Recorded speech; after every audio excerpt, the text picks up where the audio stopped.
दोस्तों, इसका नाम सुभाष होता है, जो कि एक ईमानदार ऑफिसर होता है। उसकी एक गर्लफ्रेंड होती है जिससे वो बहुत प्यार करता है। उसे जब भी मौका मिलता है तो वो उसका पूरा फायदा उठा लेता है। लेकिन एक दिन ऑन ड्यूटी करते वक्त एक कार बिना पुलिस की चेकिंग किए वहाँ से चली जाती है। सुभाष उसे रोकने की कोशिश करता है, लेकिन वो कार नहीं रुकती। तभी सुभाष देखता है कि वो यू टर्न लेकर वापस आ रही है, इसीलिए सुभाष भागकर दूसरी ओर बैरिकेड्स लगाकर उसकी कार को रोक लेता है। तभी सुभाष के पास एक और ऑफिसर आकर उसे वहाँ से जाने को कहता है कि ये कार एक वीआईपी के बेटे की है, तुम इनसे पंगा मत लो। लेकिन सुभाष उसे अपनी गुस्से से भरी आंखें दिखाता रहता है। अब ऑफिसर बात को हैंडल कर लेता है और वीआईपी का बेटा वहाँ से दिन दहाड़े चला जाता है। लेकिन सुभाष ईमानदार था, इसीलिए वो उसे सबक सिखाना चाहता था। इसीलिए वो उसके क्लब के धंधे पर पहुँच जाता है। वहाँ पहुँचने पर वो देखता है कि यहाँ बहुत से कैमरे मौजूद हैं। अब जब वो कैमरे को हैक करता है तो देखता है कि उसके पास केवल 2 ही मिनट का समय है उसे सबक सिखाने का। अब सही मौके पर वीआईपी का बेटा भी क्लब से बाहर आ जाता है और सुभाष भी कैमरे को हैक कर लेता है। आगे की फाइट देखने के लिए कमेंट में नेक्स्ट टाइप कीजिए। अब सुभाष उस वीआईपी के बेटे को सबक सिखाने के लिए उसका सिर कार में मारता है और हाथों को बांधकर उसके पीछे से देह डंडे मारने लगता है। अब 2 मिनट का समय पूरा होते ही सुभाष वहाँ से चला जाता है। लेकिन अगले दिन सुभाष देखता है कि एक बिल्डिंग के पास एक लड़की ने सुसाइड कर लिया था। लेकिन तलाशी करने पर सुभाष को पता चलता है कि ये कोई सुसाइड नहीं बल्कि किसी ने मर्डर किया है। लेकिन हराम की खाने वाले ऑफिसर्स इसको सुसाइड केस घोषित कर देते हैं। लेकिन सुभाष जैसे तैसे करके इस केस को अपने हाथों में ले लेता है और छानबीन करने पर उसे पता चलता है कि वहाँ पर एक नहीं बल्कि बहुत से लोग हैं जो कई लड़कियों के साथ ये गलत हरकत कर चुके हैं। तभी सुभाष को पता चलता है कि जिस लड़की का मर्डर हुआ है उसके नंबर पर 5 बार कॉल आया था। अब सुभाष सीधा उस लड़के के घर पूछताछ के लिए जाता है तो वह उसे उस लड़की के साथ हुए कारनामे की वीडियो दिखाने लगता है। इसे देखकर सुभाष को गुस्सा आ जाता है और वह एक एक कर सभी की लंका लगाने लगता है। अब वह उन चारों दोस्तों को पकड़कर जेल में डाल देता है। तभी उनमें से एक सुभाष को धमकी देता है, तेरे में हिम्मत है तो 20 मिनट अपने लॉकअप में बंद करके दिखा। तभी सुभाष से ऊपर का बड़ा ऑफिसर आकर उसे कहता है, तुमने इन्हें किस बेस पर अरेस्ट किया है। अब जब वह ऑफिसर को वीडियो प्रूफ दिखाता है तो वह ऑटो डिलीट हो जाती है, जिससे सुभाष को न चाहते हुए भी उन्हें रिहा करना पड़ता है। अब सुभाष को वो गुंडे लोग धमकी देने लगते हैं कि आज से तू अपनी उल्टी गिनती चालू कर दे। सुभाष के पास सबूत होने के बाद भी वह कुछ नहीं कर पाता, इसीलिए उसे सस्पेंड कर दिया जाता है। अब सुभाष से बदला लेने के लिए वो कुछ गुंडों को उसके घर भेजकर उसके पूरे परिवार को निपटा देते हैं, केवल एक बच्ची को छोड़कर। जब सुभाष ये सब देखता है तो वह बेहोश हो जाता है। अगले दिन आईपीएस ऑफिसर झूठा बयान देकर सारा दोष सुभाष के मत्थे मढ़ देता है। अगले दिन सुभाष उस अफसर के साथ कहीं जाता है तो उसे पता चलता है कि वह खुद उन बड़े वीआईपी के साथ मिला हुआ है। तभी उनमें से एक कहता है, हमने उस छोटी बच्ची को इसलिए छोड़ा ताकि तुझे हमेशा एहसास होता रहे कि उसकी जैसी एक और भी थी। अब सुभाष को वो अफसर कहता है, तुम अपना एक लेटर ले आना, मैं तुम्हारी पोस्टिंग कहीं और करवा दूंगा। लेकिन अगले दिन सुभाष रिजाइन लेटर लेकर आईपीएस ऑफिसर को देता है तो वह ऑफिसर उस पर भड़क जाता है। सुभाष उसे चैलेंज देता है, जो दर्द मुझे हुआ है अब वो दर्द मैं उन्हें उनके पिता के हाथों से ही दिलवाऊंगा और इसके लिए मुझे पुलिस की जरूरत नहीं बल्कि पुलिस का दिमाग है मुझमें। अब सुभाष आगे क्या करेगा ये जानने के लिए कमेंट में नेक्स्ट पार्ट टाइप कीजिए। अब सुभाष अपने परिवार का बदला लेने के लिए ऑफिसर को एक सैंपल दिखाता है कि अभी 3 सेकंड में कलेक्टर भागा भागा आएगा और तुझसे पूछेगा कि मेरा बेटा आखिर कहाँ है। और जैसा सुभाष बोलता है बिल्कुल वैसा ही होता है। अब उनके मोबाइल पर एक रिकॉर्डिंग दिखाई जाती है जिसमें एक कार में कलेक्टर का बेटा मौजूद होता है। तभी ऑफिसर को पता चलता है कि ये तो इसी पुलिस स्टेशन की पार्किंग है। अब कलेक्टर गेट खोलने के चक्कर में अपने ही हाथों से अपने बेटे में आग लगा देता है। अब उसका बाप आग बुझाने की कोशिश करता है लेकिन वो आग और ज्यादा फैल जाती है क्योंकि सुभाष ने पहले ही सिलेंडर को आग से भरवा दिया था। ये सब उसने पहले से ही प्लान कर रखा था। अब सुभाष अपने घर को छोड़कर अपने खुफिया दोस्त के घर पहुंचता है और उसको अपना आईडी और पासपोर्ट दे देता है। अब पुलिस भी सुभाष को ढूंढने के लिए अपने डिपार्टमेंट के सबसे बेस्ट ऑफिसर को बुलवाकर सुभाष के घर की छानबीन करती है। दूसरी तरफ सुभाष उनमें से एक को नशे की धुंध में उठा लेता है और पुलिस को भटकाने के लिए उसका दोस्त चेन्नई में उसका कार्ड पेट्रोल पंप पर स्क्रैच करता है, जिससे पुलिस को लगता है कि सुभाष चेन्नई में ही कहीं मौजूद है। अब सुभाष उसे अपने अड्डे पर ले जाता है और उससे अपने एक और साथी को ब्लैकमेल करके बुलाने लगता है, लेकिन उसके दोस्त की बजाय उसका बाप वहाँ बहुत से गुंडों के साथ उसके ठिकाने पर पहुंच जाता है। अब सुभाष बुकशेल्फ के पीछे छिप जाता है। अब आगे सुभाष क्या करेगा ये जानने के लिए कमेंट करें। अब सुभाष उस दूसरे लड़के को अपने अड्डे पर बुलाता है तो उसके बेटे की बजाय उसका बाप अपने गुंडों के साथ सुभाष की लंका लगाने आया होता है, लेकिन सुभाष उल्टा ही उन सभी गुंडों को एक एक कर बड़े ही गुस्से के साथ उनकी लंका लगाने लगता है और उसके बाप को बंदी बना लेता है। अब सुभाष हैकिंग करके उसके बाप की आवाज में ही 5 करोड़ रुपए उसके बेटे से अर्जेंट मंगवाता है, जिससे उसका बाप गुस्से में जोरों से चिल्लाने लगता है। अब उसके बेटे के आते ही वो उसको बेहोश कर एक गाड़ी की डिग्गी में दोनों लड़कों को बंद कर देता है। अब सुभाष उस ऑफिसर को वीआईपी की फोटो भेजकर उसे सतर्क कर देता है। अब सुभाष वहाँ से निकलकर चेन्नई पहुँच जाता है। अब अगले दिन ऑफिसर को पता चलता है कि सुभाष चेन्नई से वापस आ रहा है तो वह एक दूसरे ऑफिसर को भेजकर उसे बिना किसी वारंट के अरेस्ट करने का ऑर्डर है, लेकिन सुभाष उसकी गन पकड़कर वहीं शूट कर देता है, जिससे वहाँ भगदड़ मच जाती है और सुभाष को बिना किसी वारंट के कस्टडी में ले लिया जाता है। अब ऑफिसर उसे धमकी देकर पूछताछ करने लगता है तो सुभाष उससे कहता है, कोई एविडेंस है क्या, क्योंकि जब मैंने उन्हें अरेस्ट किया था तब मैं भी बिना एविडेंस के उनका कुछ नहीं कर पाया था। अगर आपको भी जानना है कि सुभाष ने उन दोनों को कहाँ छिपाया है तो कमेंट में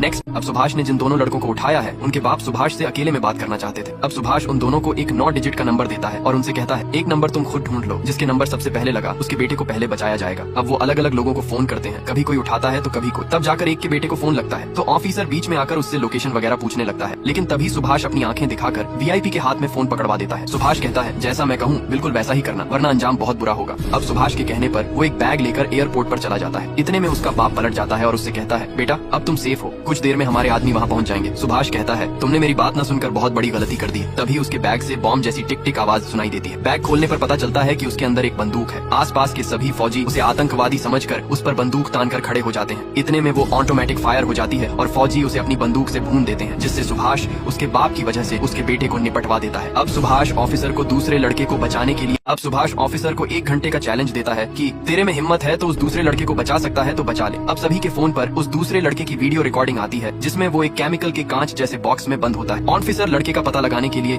हैकर्स को बुलाता है और दूसरी तरफ सुभाष एक गेम बनाता है और सारी दुनिया तक यह खबर फैलाता है। जो लोग लड़कियों का मर्डर कर सुसाइड केस घोषित कर रहे थे, मैं एक रेपिस्ट को आपके सामने लाया। अगर आप इसे सजा देना चाहते हैं तो ग्रीन बटन दबाइए। अब इसके चलते दुनिया भर के बच्चे, बूढ़े, जवान सभी लोग इस गेम को डाउनलोड करके खेलना शुरू कर देते हैं। लोगों के खेलने की वजह से उस लड़के के शरीर में धीरे धीरे गैस लीक होना चालू हो जाती है। ऑफिसर के बुलाए गए हैकर्स भी किसी काम नहीं आते, क्योंकि सुभाष का दोस्त दूर से ही उसकी मदद कर रहा होता है और लगातार आईपी एड्रेस चेंज कर रहा होता है। अब ऑफिसर सुभाष का मुंह खुलवाने के लिए उसकी गर्लफ्रेंड पूजा के सामने ही सुभाष को मारने लगता है। पूजा इमोशनल होकर सुभाष से सॉरी कहकर वहाँ से चली जाती है, लेकिन ये सब भी सुभाष के प्लान का हिस्सा होता है जो ऑफिसर को अभी तक पता नहीं है। सुभाष ऑफिसर को बताता है पूजा तो ठीक है लेकिन तेरी भी बेटी ठीक है, इसकी क्या गारंटी है। अब सुभाष ऑफिसर को 10 मिनट का टाइम देता है। नेक्स्ट चाहिए तो कमेंट में सुभाष की जय हो टाइप कीजिए। सुभाष पहले से ही प्लान करके बैठा था कि वो उसकी गर्लफ्रेंड पूजा को बुलाकर सुभाष को ब्लैकमेल जरूर करेंगे। इसीलिए पूजा पुलिस वालों के सामने ढोंग करके उन्हें एक ऊंची बिल्डिंग में ले जाकर एक कमरे में पीछे से दरवाजा लगाकर ऑफिसर को बंद कर देती है। लेकिन अब वो फोन लगाने की कोशिश करता है तो वहाँ नेटवर्क ही मौजूद नहीं होता। दूसरी तरफ सुभाष उस आईपीएस ऑफिसर को बताता है अपनी बेटी को 10 मिनट में बचा सकता है तो बचा ले। ऑफिसर फोन लगाने की कोशिश करता है तो फोन भी स्विच ऑफ जाने लगता है। अब ऑफिसर भागा भागा अपनी बेटी के पास जाने लगता है। अब हैकर्स भी उस बिल्डिंग का एड्रेस पता कर लेते हैं जहाँ पर उस वीआईपी का बेटा मौजूद है और सभी पुलिस वाले और उस बेटे का बाप उस बिल्डिंग में पहुँच जाते हैं। ऑफिसर घर आकर देखता है तो उसकी बेटी भी सुभाष का बनाया हुआ गेम खेलने में बिजी होती है। ऑफिसर गुस्से में अपनी बेटी से कहता है ये एक क्राइम है। तभी उसकी बेटी कहती है पापा अगर ये मेरे साथ हुआ होता तो आप उसे छोड़ देते, लेकिन सुभाष ने ये सब केवल ऑफिसर को भटकाने के लिए किया होता है। अब उसका बाप अपने बेटे के सामने पहुंचकर एक कुल्हाड़ी से उस कांच को तोड़ देता है, जिससे वो जहरीली गैस उसके बेटे में पूरी तरह से फैल जाती है और इसी तरह सुभाष उसके बाप के हाथों से उसके बेटे को भी निपटवा देता है। सुभाष पहले से ही प्लान करके बैठा था कि वो उसकी गर्लफ्रेंड पूजा को बुलाकर सुभाष को ब्लैकमेल जरूर करेंगे। इसीलिए पूजा पुलिस वालों के सामने ढोंग करके उन्हें एक ऊंची बिल्डिंग में ले जाकर एक कमरे में पीछे से दरवाजा लगाकर ऑफिसर को बंद कर देती है। लेकिन अब वो फोन लगाने की कोशिश करता है तो वहाँ नेटवर्क ही मौजूद नहीं होता। दूसरी तरफ सुभाष उस आईपीएस ऑफिसर को बताता है अपनी बेटी को 10 मिनट में बचा सकता है तो बचा ले। ऑफिसर फोन लगाने की कोशिश करता है तो फोन भी स्विच ऑफ जाने लगता है। अब ऑफिसर भागा भागा अपनी बेटी के पास जाने लगता है। अब हैकर्स भी उस बिल्डिंग का एड्रेस पता कर लेते हैं जहाँ पर उस वीआईपी का बेटा मौजूद है और सभी पुलिस वाले और उस बेटे का बाप उस बिल्डिंग में पहुंच जाते हैं। ऑफिसर घर आकर देखता है तो उसकी बेटी भी सुभाष का बनाया हुआ गेम खेलने में बिजी होती है। ऑफिसर गुस्से में अपनी बेटी से कहता है ये एक क्राइम है। तभी उसकी बेटी कहती है पापा अगर ये मेरे साथ हुआ होता तो आप उसे छोड़ देते, लेकिन सुभाष ने ये सब केवल ऑफिसर को भटकाने के लिए किया होता है। अब उसका बाप अपने बेटे के सामने पहुंचकर एक कुल्हाड़ी से उस कांच को तोड़ देता है, जिससे वो जहरीली गैस उसके बेटे में पूरी तरह से फैल जाती है और इसी तरह सुभाष उसके बाप के हाथों से उसके बेटे को भी निपटवा देता है।